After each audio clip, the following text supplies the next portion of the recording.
জগতের নাথ জগন্নাথ,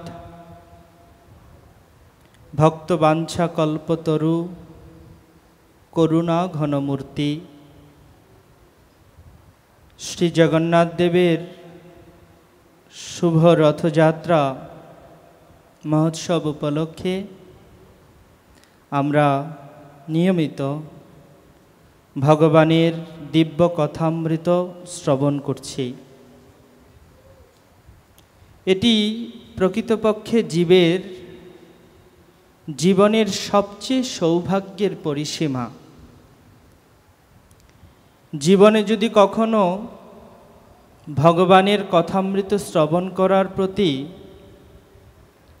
আমাদের আসক্তি জন্মে অথবা ভগবানের কথামৃত শ্রবণের সুযোগ প্রাপ্ত হই,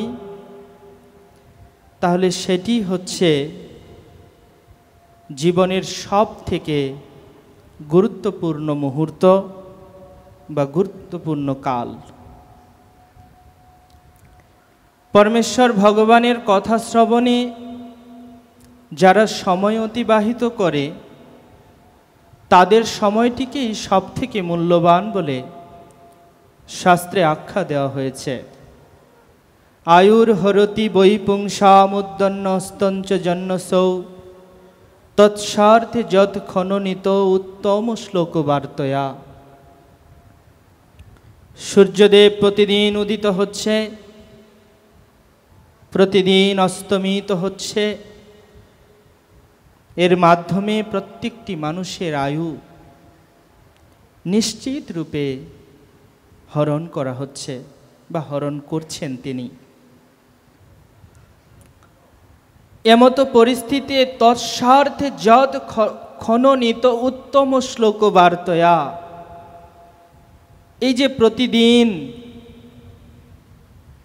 এবং রাত্রি অতিবাহিত হচ্ছে, তার মধ্যে সবচেয়ে গুরুত্বপূর্ণ ক্ষণ বা গুরুত্বপূর্ণ মুহূর্ত হচ্ছে তৎসার্থে যৎ খননিত উত্তম শ্লোক বার্তয়া। উত্তম শ্লোকের দ্বারা বন্দিত পরমেশ্বর ভগবানের মহিমা যখন আমরা শুনি, সেটাই হচ্ছে সব থেকে উত্তম মুহূর্ত, সেটি হচ্ছে উত্তম জীবনের সবচেয়ে গুরুত্বপূর্ণ সময়। শাস্ত্রে বর্ণনা করা হয়েছে শ্রীমদ্ ভাগবতমে, শৃণ্বন্তু শ্রদ্ধয়া নিত্যম গিরনঞ্চষ্ট সচেষ্টিতম কালিন নতি দীর্ঘেন ভগবান বিশতে হৃদি। পরমেশ্বর ভগবানের দিব্য কথামৃত যখন আমাদের কর্ণকুহরে প্রবেশ করে, যদি আমরা প্রতিদিন অত্যন্ত শ্রদ্ধা সহকারে সেই ভগবানের লীলামৃত পান করি, ভগবানের কথামৃত শ্রবণ করি, তাহলে ভগবানকে প্রাপ্ত হতে খুব বেশি সময় লাগবে না। কালেন নতি দীর্ঘেন ভগবান বিশতে হৃদি। ভগবানকে প্রাপ্ত হতে খুব বেশি সময় লাগবে না, খুব অল্প সময়ের মধ্যে ভগবানকে প্রাপ্ত হওয়া যায় যে পদ্ধতিতে, তা হচ্ছে ভগবানের কথা শ্রবণ এবং কীর্তন করা। তো রথযাত্রা হচ্ছে এমনই একটি সময় যখন আমরা উত্তম রূপে ভগবানের লীলা কথা শ্রবণ এবং কীর্তনের সুযোগ লাভ করে থাকি। শ্রীল প্রভুপাদ বলেছেন, শ্রী জগন্নাথ দেব শুধু উড়িয়ার নাথ নন, অথবা তিনি পুরী নাথ নন, তিনি হচ্ছেন জগতের নাথ। উড়িয়ানাথ মানে শুধু উড়িষ্যাবাসীর জন্য। যদি আমরা তাকে বলি পুরীনাথ, তাহলে শুধু পুরীবাসীদের জন্য। কিন্তু তার নাম কি? তার নাম হচ্ছে জগন্নাথ। তার মানে কি? মানে হচ্ছে যিনি জগতের নাথ, তাই তাকে বলা হচ্ছে জগন্নাথ। কিন্তু এই জগতের নাথ জগন্নাথ সারা পৃথিবীর মানুষের কাছে পৌঁছালো কিভাবে? সারা পৃথিবীর মানুষের কাছে পৌঁছানোর জন্য তিনি তার এক সেনাপতি ভক্তকে আদেশ দিয়েছেন। তিনি সেনাপতি ভক্তের মাধ্যমে তার রাজ্যের বিস্তার করেছেন। ঠিক যেমন কোনো রাজা কি করেন, কোনো একজন সেনাপতিকে দায়িত্ব দেন যে তুমি আমার রাজ্যের বিস্তার করো, ঠিক সেইভাবে পরমেশ্বর ভগবান জগন্নাথ দেব শ্রীল প্রভুপাদকে নিযুক্ত করেছিলেন সারা বিশ্বের দরবারে রথযাত্রা মহোৎসবের সূচনা করতে। শ্রীল প্রভুপাদকে তিনি নিয়োগ করেছিলেন সারা পৃথিবীময় জগন্নাথের মন্দির প্রতিষ্ঠা করার জন্য। আজকে আন্তর্জাতিক কৃষ্ণ ভাবনামৃত সংঘ তথা ইস্কনের প্রতিষ্ঠাতা আচার্য শ্রীল প্রভুপাদের করুণায় জগতের নাথ জগৎব্যাপী পূজিত হচ্ছেন। জগৎব্যাপী রথযাত্রা অনুষ্ঠিত হচ্ছে।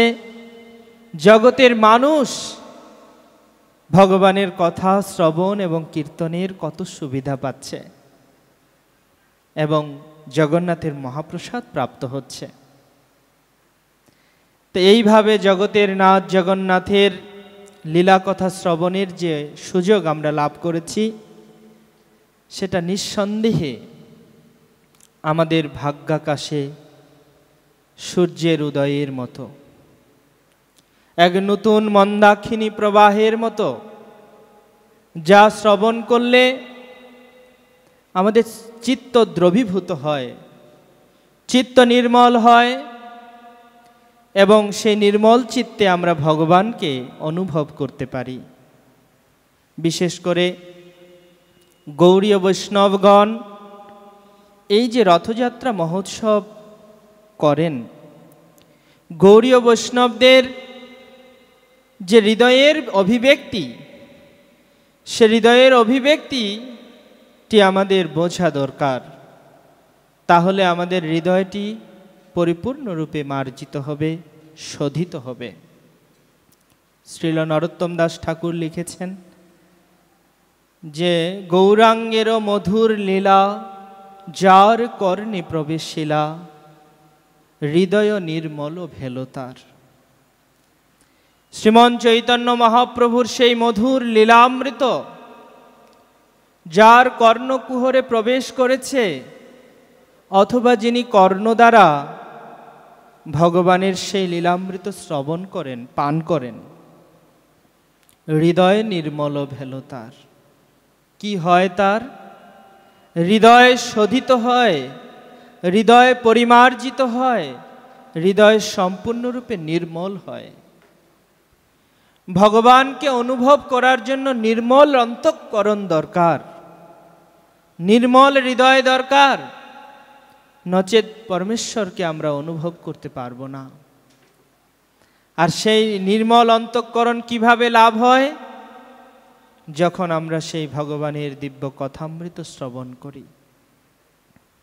শ্রীমদ্ ভাগবতমের দ্বিতীয় স্কন্ধে বর্ণনা করা হয়েছে, প্রবিষ্ঠ কর্ণরন্ধ্রেণ শানাম ভাবস্বরূঢ়ম ধুনতি সমলম কৃষ্ণ সলিলস্য যথা শরৎ। যখন ভগবানের কথামৃত আমাদের কর্ণকুহর দিয়ে প্রবেশ করে, প্রবিষ্ঠ কর্ণরন্ধ্রেণ শানাম ভাবস্বরূঢ়ম, তখন ভক্তের হৃদয়ে নতুন নতুন ভাবের সৃষ্টি করে। ধুনতি সমলম কৃষ্ণ সলিলস্য যথা শরৎ।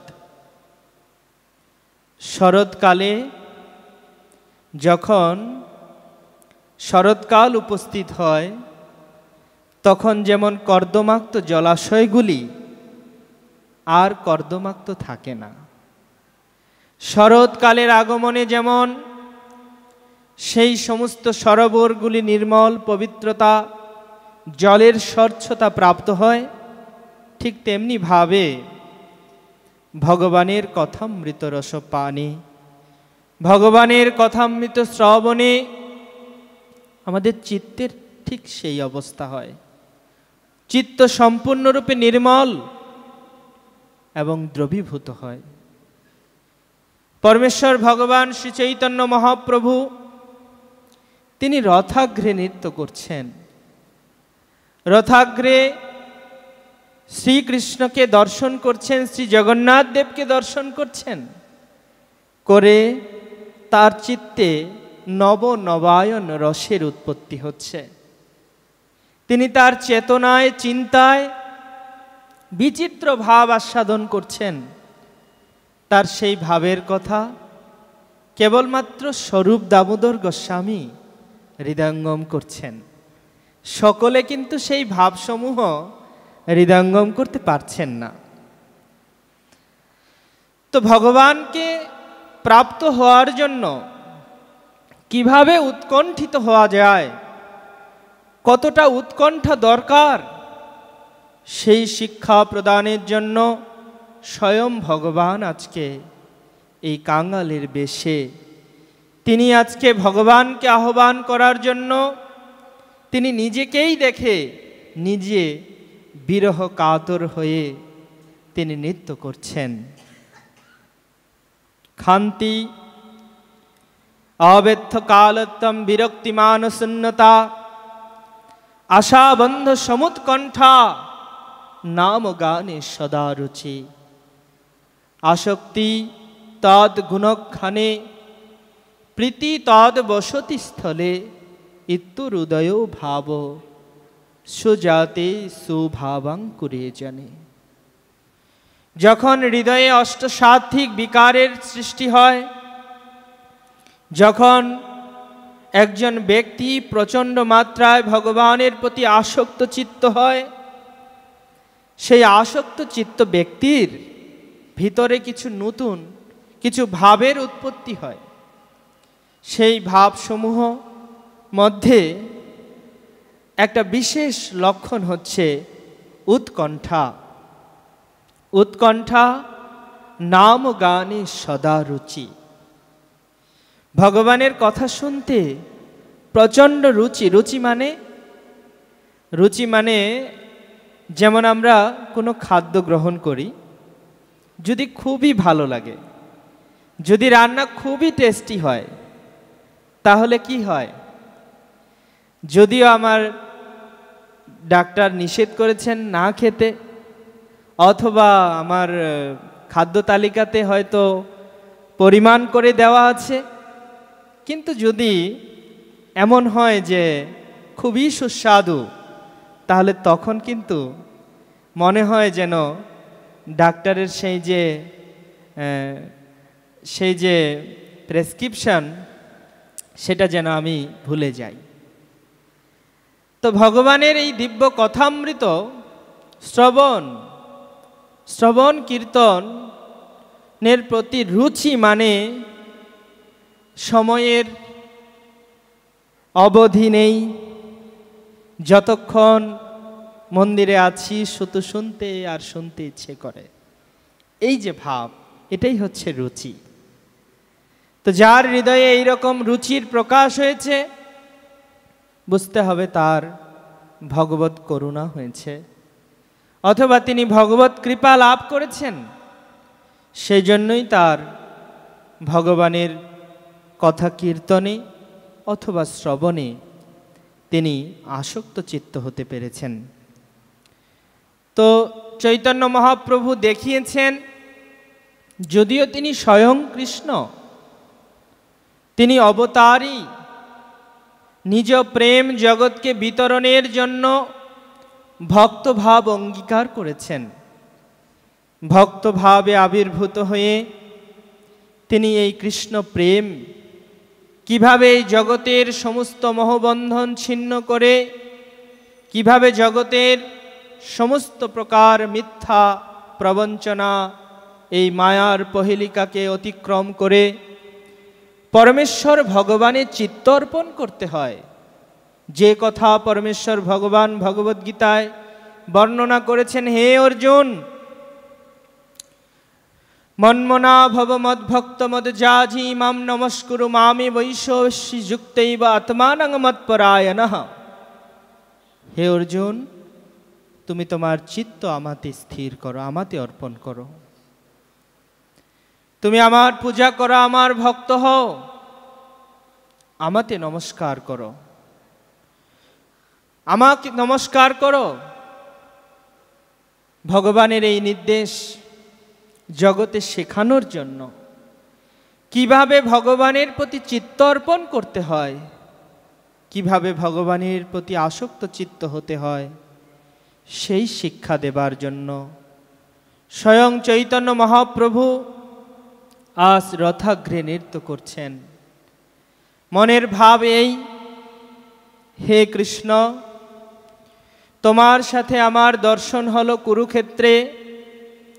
হে প্রভু, তুমি তোমার চরণদ্বয় শ্রীধাম বৃন্দাবনে নিয়ে চলো। একবার ব্রজে চলো ব্রজেশ্বর, দিনে গে দুইয়ের মতোই। হে ব্রজেশ্বর, একবার ব্রজে চলো। শুধু দুদিনের জন্য যাবে। কেন দুদিনের জন্য যাবে তুমি জানো? নন্দ পিতা জেলেছে চিতা প্রাণ তেজিবার তরে। নন্দ মহারাজের অবস্থার কথা একবার ভেবে দেখো। তোমার বিরহে সে চিতা জেলে বসে আছে প্রাণ ত্যাগ করার জন্য, কিন্তু আবার মনে ভাবছেন না না, কৃষ্ণ যদি ফিরে আসে বৃন্দাবনে, আর ফিরে এসে যদি দেখে যে আমি নেই, তাহলে অনেক কষ্ট পাবে। তাই এতটা দুঃখ কৃষ্ণকে দেওয়া তো ঠিক নয়। তাই তিনি প্রাণও ত্যাগ করছেন না। ওহে ব্রজেশ্বর, একবার ব্রজে চলো ব্রজেশ্বর, দিনে গে দুইয়ের মতোই। যদি বলো শ্যাম রাঙা চরণ, ধুলায় ধূসর হবে। হে শ্যাম, যদি তুমি মনে করো যে তোমার চরণদ্বয়, তুমি তো এখন কুরুক্ষেত্রে, অথবা তুমি দ্বারকার মধ্যে থাকো। দ্বারকা তো পুরাটাই সমুদ্রে, কোনো ধুলোর বালি নেই, এবং সেখানে স্ফটিক দিয়ে সমস্ত প্রাঙ্গণ নির্মিত। ব্রজ তো ধুলায় ধূসরিত। তো তুমি যদি মনে করো যে তোমার চরণ ধুলায় ধূসরিত হবে, তবে ব্রজ গোপিকার চোখের জলে চরণ ধোয়াইবে। তবে সেই ব্রজগোপিকার চোখের জল দিয়ে তোমার শ্রীচরণ ধৌত করা হবে। তবুও হে ব্রজনাথ, তুমি একবার ব্রজে চলো। মনের এই ভাব সমূহ মনের মধ্যে বিকশিত হচ্ছে, স্ফুরিত হচ্ছে। তো এদিকে যেমন শ্রী জগন্নাথ দেবের প্রতি দর্শন করে, শ্রী জগন্নাথ দেবের প্রতি আসক্ত চিত্ত হয়ে মহাপ্রভুর মনে শ্রী জগন্নাথ দেবের সাথে মিলনের উৎকণ্ঠা, অন্যদিকে আবার উৎকল মহামুনি গজপতি মহারাজ প্রতাপরুদ্র, তার চিত্তের মধ্যে অভিলাষ হচ্ছে কিভাবে আমি চৈতন্য দেবের কৃপা পেতে পারি, শ্রী চৈতন্য মহাপ্রভুর করুণা কিভাবে পেতে পারি।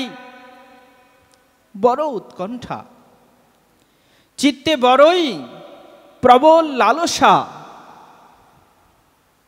শ্রীল রূপ গোস্বামী বর্ণনা করেছেন, ভগবত ভক্তি রাজ্যে ভগবানকে পেতে গেলে যে মূল্যটি দরকার, এই জগতের যে সমস্ত বস্তু আমরা ক্রয় করে থাকি, সেগুলো ক্রয়ের জন্য আমাদের প্রত্যেকেরই মূল্য প্রয়োজন হয়।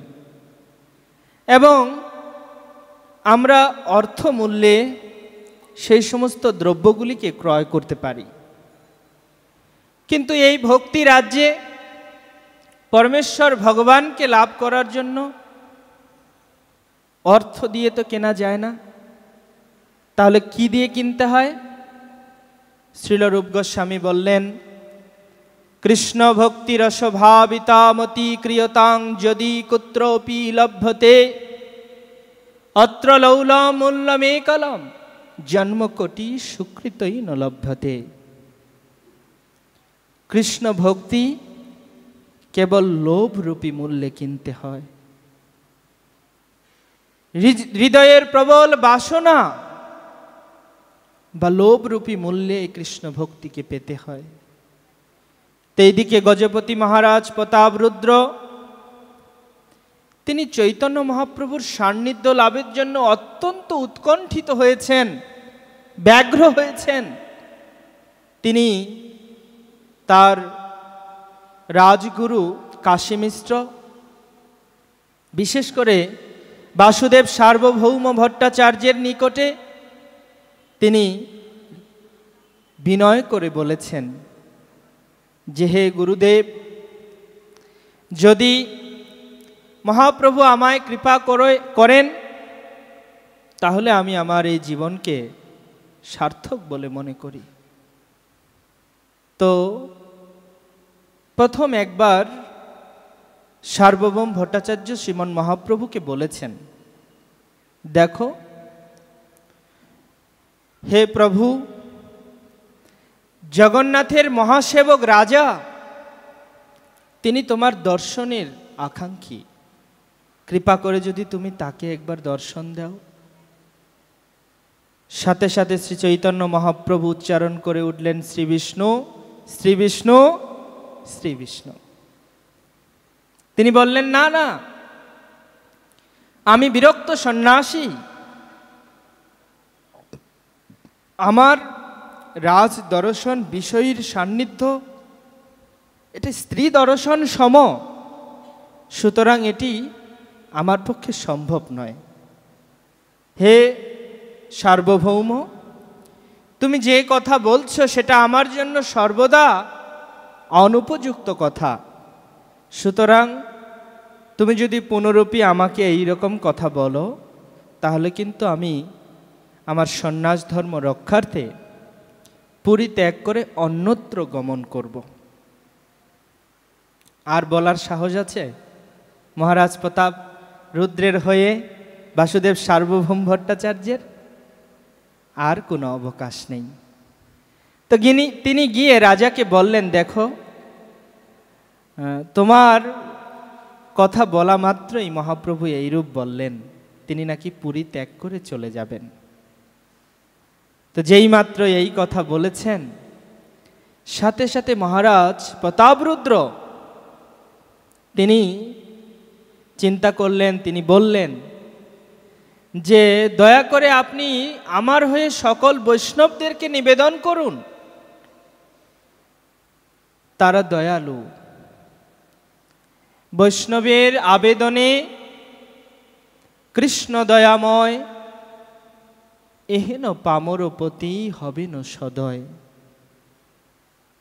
আমি তো তার কৃপা পাবার যোগ্য নই, কিন্তু সমস্ত বৈষ্ণবগণ যদি আমার জন্য নিবেদন করে, আমার জন্য প্রার্থনা করে, তাহলে নিশ্চয়ই চৈতন্য মহাপ্রভু আমাকে কৃপা করবেন, আমি তার সান্নিধ্য লাভ করতে পারব। তো যখন এই কথা বলেছেন, তো বাসুদেব সার্বভৌম ভট্টাচার্য চিন্তা করলেন, ঠিক আছে, আমি তোমার হয়ে সমস্ত বৈষ্ণবদেরকে নিবেদন করব। তো রথযাত্রা আগত হলে এদিকে সমস্ত ভক্তরা বাংলা থেকে চাতুর্মাস্য কালে প্রায় 200-250 ভক্ত এই বঙ্গদেশ থেকে পুরীধামে যেত। শিবানন্দ সেনের নেতৃত্বে তারা যেত, ওখানে 4 মাস যেত আর যেতে 1 মাস লাগতো, ফিরতে 1 মাস লাগতো, মানে 6 মাস তাদের এই রথযাত্রার জন্যই। আর 6 মাসের জন্য তারা বাড়িতে ফিরে আসতেন। ফিরে এসে তারা তাদের গৃহকর্ম সম্পাদন করতেন। 6 মাসে তারা প্রস্তুতি নিতেন কিভাবে মহাপ্রভুর সাক্ষাতে তারা যাবেন 6 মাসের জন্য, আবার 6 মাস পর বাড়িতে ফিরে আসা। কিন্তু এই যে ফিরে আসা, এই ডেট বারবার চেঞ্জ হয়। মহাপ্রভু বলছে ঠিক আছে, এখন তো সব কিছু শেষ, এবার তোমরা ফিরে যাও। কিন্তু কেউ আর ফিরে আসতে পারে না। মহাপ্রভুকে রেখে, পুরীধাম থেকে রেখে এই যে বাংলায় ফিরে আসবে, এটা তাদের মন চায় না। তো কিরকম ভাবে তারা মহাপ্রভুর প্রতি আসক্ত ছিলেন, জগন্নাথের প্রতি আসক্ত ছিলেন, সেগুলো দেখানো হয়েছে। তো এইভাবে মহারাজ প্রতাপরুদ্র অত্যন্ত উৎকণ্ঠিত। তিনি বলছেন যে যদি আমি চৈতন্যদেবের কৃপা না পাই, শুনেছি তিনি নাকি পতিত পাবন, তিনি নাকি পতিতদের উদ্ধার করার জন্য এই কলিকালে অবতীর্ণ হয়েছেন, কিন্তু তিনি কি জগাই মাধাই এই সমস্ত মহাপাতকীকে তিনি উদ্ধার করেছেন? কিন্তু তিনি কি প্রতিজ্ঞা করে এসেছেন যে সব পাতকীকে উদ্ধার করব, ব্যতিরেকে প্রতাপরুদ্র, শুধু প্রতাপরুদ্রকে আমি উদ্ধার করব না? তিনি কি এইরকম কোনো প্রতিজ্ঞা করেছেন? সুতরাং তিনি তো পতিত পাবন, তার প্রতিজ্ঞা হচ্ছে তিনি আমাকে দর্শন দিবেন না। আর আমার প্রতিজ্ঞা হচ্ছে আমি যদি তার দর্শন না পাই, কর্ণে কুণ্ডল দিয়া যোগী হয়ে প্রাণ ত্যাগ করব। রাজ্য কিসের রাজ্য, কিসের দেহ? দেহ সুখ, এই রাজ্য আমাকে প্রভাবিত করে না। তো এই যে মহারাজের উৎকণ্ঠা, তিনি ভগবানকে পাবার জন্য, ভগবানের সান্নিধ্য পাবার জন্য তার দেহ সুখের বালাই নেই, রাজ্য সুখের বালাই নাই। তো একে একে মহাপ্রভুকে অনেকজন নিবেদন করেছেন। সার্বভৌম ভট্টাচার্য একবার বলে আর বলেননি ভয়ে, যদি মহাপ্রভু চলে যান, কমপক্ষে পুরীতে আছেন, আমরা তো তাকে সান্নিধ্য পাচ্ছি, তার কৃপা পাচ্ছি, যদি তিনি চলে যান, তাই তিনি দ্বিতীয়বার আর বলেননি। কিন্তু সমস্ত ভক্তরা মিলে মিটিং করছে কিভাবে চৈতন্য মহাপ্রভুর সাথে এই মহারাজ প্রতাপরুদ্রের একটু মিলন ঘটানো যায়, কিভাবে একটু একত্রিত করা যায় তাদেরকে। তো সবাই মিলে নিবেদন করেছে যে নিত্যানন্দ প্রভুর কথা তো প্রভু ফেলেন না কখনো, তাহলে নিত্যানন্দ প্রভু আমাদের হয়ে নিবেদন করবে।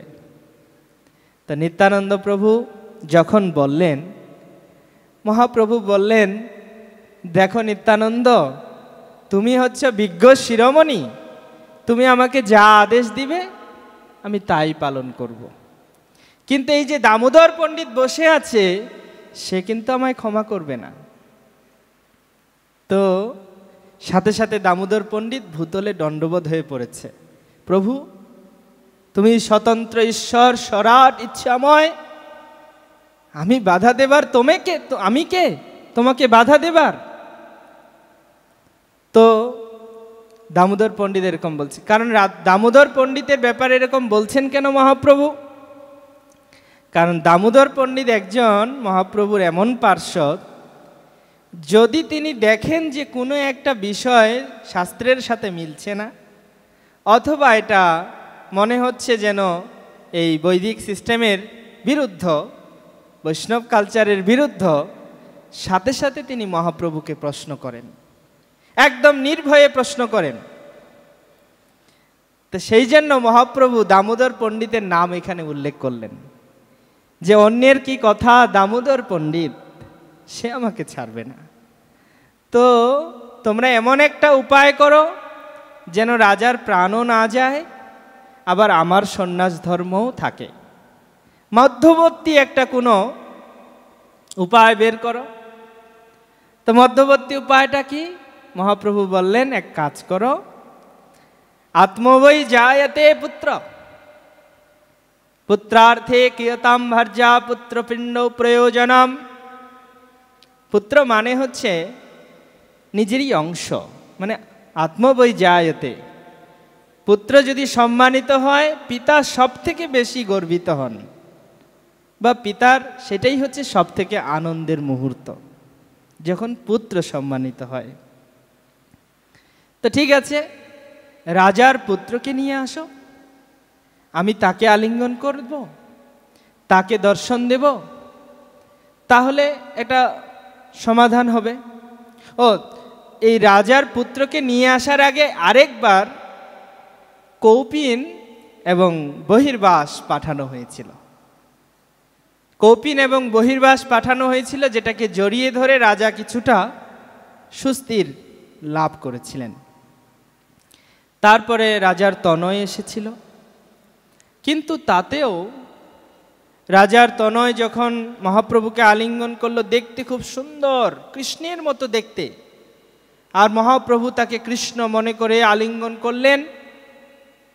এবং সেই যে রাজার নন্দন, মহাপ্রভুর স্পর্শে সাথে সাথে উদ্দণ্ড নৃত্য কীর্তন করতে শুরু করলো, প্রেমানন্দে নৃত্য করছে। শ্বেত বৈবর্ণ বেপথু পুলক হুঙ্কার, এই সমস্ত অষ্টসাত্ত্বিক বিকার আদি তার শরীরের মধ্যে প্রকাশিত হতে লাগলো।